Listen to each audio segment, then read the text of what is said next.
ये कानूनी लिहाज से भी और सामाजिक रूप से भी सरासर गलत है। ऐसा नहीं होना चाहिए।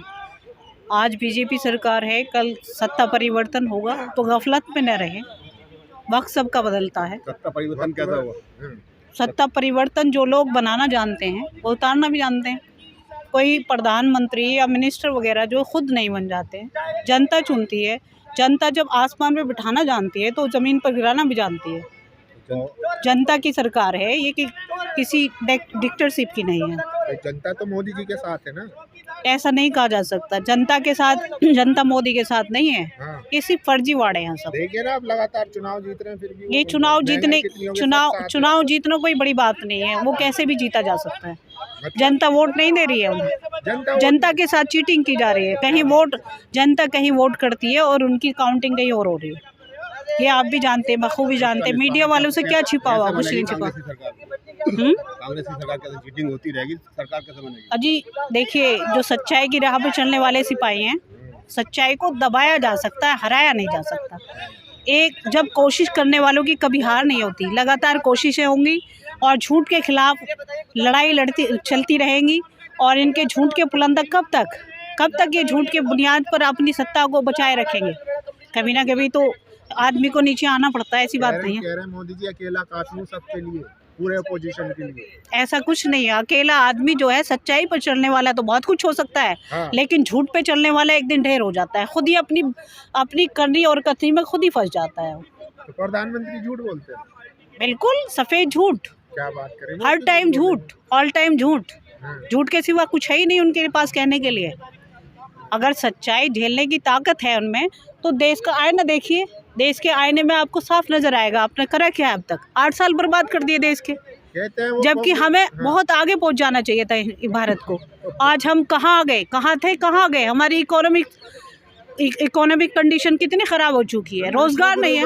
G20 और अरे आप अपनी जबान से बखान करने से विश्वगुरु बन जाता है क्या? G20 नहीं हो रहा भारत में। G20 ये तो एक चीज है। ये तो सभी कभी कोई आयोजन करता है इसका, कभी कोई आयोजन करता है। भारत का नंबर है, भारत में हो रहा है। मोदी जी के नेतृत्व में हो रहा है मैडम। और उस वक्त जो भी पीएम होगा उसी की उसमें चलती है कहानी। ये तो कन्वेंशन है, ये तो चलती रहती हैं। कभी दूसरे कंट्रियों में चलती है। इंडिया का भी नंबर है, इंडिया में भी चल रहा है। इसमें कौन सी बड़ी बात होगी? अजी मोदी जी क्या है, अपने आप में कुछ भी नहीं है। उनका इतिहास उठा के देख लें, बैकग्राउंड देख लें। जो जिम्मेदार आदमी है ही नहीं किसी भी एंगल से, तो वो देश की जिम्मेदारी क्या चलाएगा? वो तो झूठ में फंसा के रखेगा जनता को। उनका गरीब का बच्चा हूँ इसलिए कांग्रेस मुझसे चिढ़ती है। गरीब का बच्चा नहीं, गरीब के बच्चे होते तो गरीबी को समझते। वो तो रईस के बच्चे हैं किसी के। देखिए, जो दिन में 3-3 बार जोड़े कपड़े बदलता हो, देश के युवाओं को बेरोजगार घुमाता हो, रोजगार मांगते हैं तो देशद्रोह के मुकदमे दर्ज हो जाते हैं। तो जिसके देश में जनता ही खुश नहीं है, जनता की जो समस्याएं दिन प्रतिदिन बढ़ती जा रही है, महंगाई आसमान छू रही है। आज एक मिडिल क्लास आदमी को अपना घर परिवार चलाना बड़ा मुश्किल हो रहा है। एजुकेशन इतनी महंगी कर दी, यानी ये तो 100 साल पुराना अपना भारत बनाने पर लगे हुए हैं। जबकि हमें बहुत आगे निकल जाना चाहिए था और हम 100 साल पीछे चले गए। क्या विकास हो रहा है? हिंदू भाई कौन सा राष्ट्र बनने से किसको क्या मिला है? हिंदू राष्ट्र बनाने से, इस्लामिक राष्ट्र बनाने से क्या मिला है किसी को? विकसित राष्ट्र बनाओ। विकसित होने से सब कुछ मिलता है। तरक्की होनी चाहिए, हमारी जनता ज़्यादा से ज़्यादा एजुकेटेड होनी चाहिए, रोज़गार उनके पास होने चाहिए। जो स्किल है भारत के अंदर वो उसको डेवलप करना चाहिए। ट्रेनिंग सेंटर खोलने चाहिए, लोगों को रोज़गार उसके प्रॉपर उसके एजुकेशन के हिसाब से मिलने चाहिए। आज क्या है हमारे पास? कुछ भी नहीं है। भारत का युवा, यानी इतना बड़ा देश, विशाल कंट्री जिसमें विभिन्न धर्मों के लोग रहते हैं, विभिन्न भाषाओं के लोग रहते हैं, और आज हम इतने ऐसा हो गए कि हम अपनी जो हम कराहट हैं, जो तकलीफ़ें हैं, उन्हें बयान नहीं कर सकते। अगर बयान करेंगे तो हम देशद्रोही हो जाएंगे। राष्ट्र हित में काम करना चाहिए सरकार को, न कि राष्ट्र के खिलाफ। आज जो राष्ट्र हित में काम कर रहा है, राष्ट्र के खिलाफ तो राहुल गांधी काम कर रहे हैं। राहुल गांधी नहीं, राहुल गांधी एक सच्चे सिपाही हैं। उन्हें इसलिए परेशान किया जा रहा है, वो आईना दिखा रहे हैं समाज को कि ये जो कुछ हो रहा है जनता के लिए जो होना चाहिए था, अच्छाई की बात होनी चाहिए थी, रोजगार की व्यवस्था होनी चाहिए थी, और एजुकेशन सस्ती होनी चाहिए थी। उनके जो बजट हैं वो घटा दिए गए हैं। एजुकेशन का बजट घटा दिया, रोजगार है नहीं, देश में तराई मची हुई है। जो सच्चाई बोलेगा वो देश के खिलाफ मान रही है सरकार। संबित पात्रा कह रहा है मीर जाफर है लंदन से। वो संबित पात्रा साहब तो खुद झूठ का पुलिंदा। वो क्या कर सकते हैं? उनके पास है क्या वो इतिहास की जानकारी, प्रॉपर जानकारी उनके पास कुछ होती नहीं। जो मुंह में आया वो कहते चले गए, क्योंकि राष्ट्रीय प्रवक्ता है, बड़ी पार्टी के प्रवक्ता है, उन्हें भी अपने नंबर बढ़ाने हैं और अपने आकाओं को खुश करना है, तो वो कहते रहते हैं। वो उनकी अपनी मर्जी है, वो क्या कह रहे हैं क्या नहीं कह रहे। अभी मोदी हटाओ देश बचाओ के पोस्टर लगे दिल्ली में, तो 100 लोगों पर एफआईआर हो गई, इस पर क्या कहेंगे? देखिए, ये तो सरासर जो है प्रजातांत्रिक देश है, सबको सब तरह की आज़ादी है। अगर किसी को ऑब्जेक्शन होता है तो उसे नोटिस दिया जाए, उसे बताया जाए ये आपका एक्ट गलत है। देखिए, प्रधानमंत्री जी कहाँ से बन के आए? खुद तो पैदा नहीं हो गए प्रधानमंत्री के पद पे, वो भी इस डेमोक्रेसी के थ्रू गए। और डेमोक्रेसी किससे बनती है भारत के अंदर? भारत की जनता से।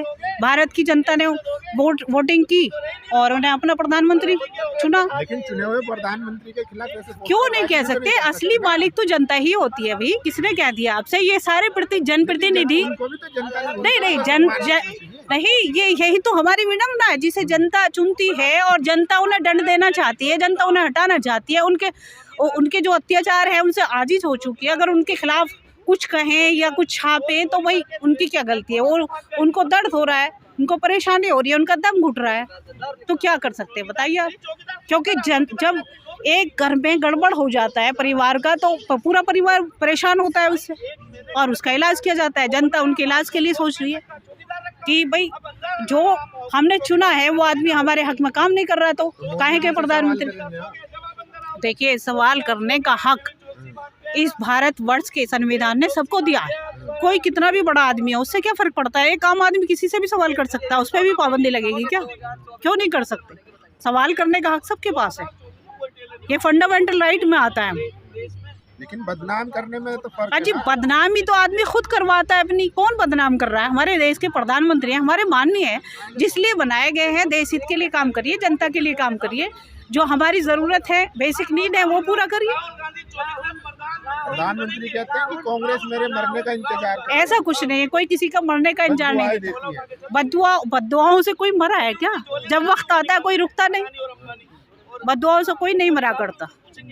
अगर बददुआ की बात होती तो जनता के पास जो है खुशहाली नहीं है, रोजगार नहीं है, रोजाना वो कोसती हैं, फिर बददुआ अभी तक लगे नहीं उन्हें। ऐसा कुछ नहीं होता। जिसकी ज़िंदगी देने वाला ऊपर बैठा है, जितनी भी उनकी ज़िंदगी लिखी है वो पूरा करेंगे, हर सूरत में करेंगे। जेपी नड्डा कह रहे हैं राहुल गांधी को संसद में घुसने नहीं दिया जाएगा जब तक माफी। देखिए, जेपी नड्डा जी जो माननीय हैं, और मतलब जो है संसद किसी एक इंसान के लिए नहीं बनी है, वो पक्ष विपक्ष दोनों के लिए बनी है। माफी मांग लेना राहुल गांधी। क्यों माफी मांग ले भाई? सच्चा आदमी क्यों माफी मांग ले? जो हमने गुनाह नहीं किया उसकी माफी क्यों मांगेंगे? खराब करिए इंडिया की बाहर जाके। छवि खराब करने वाले जो लोग हैं वो दूसरों को बदनाम करने पे यकीन रखते हैं। छवि तो वो खुद खराब कर रहे हैं। बताइए कहाँ उन्होंने मान बढ़ाया अपने भारतवर्ष का?